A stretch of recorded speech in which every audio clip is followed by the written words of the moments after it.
Friends, अगर आपको cold कफ है और गले में खराशी है, दालचीनी पाउडर, अदरक, काली मिर्च, सौंफ, लौंग, इलायची और चाय पत्ती को अच्छे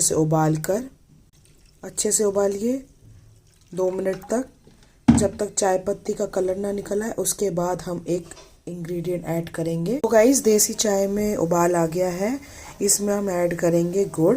वैसे आप देसी खांड भी ऐड कर सकते हैं और सुबह शाम इसको ज़रा सा लेंगे तो आपका गले में खराश ठीक होगा। Keep try. Thank you for watching guys. इसमें आप लेमन भी ऐड कर सकते हैं, बट मेरे को टॉन्सिल्स है तो मैं लेमन इग्नोर कर रही हूँ। सो ब्लैक पेपर का इसमें बहुत ज़्यादा काम है। कोल्ड एंड कफ में ब्लैक पेपर बहुत जल्दी रिलीफ देता है।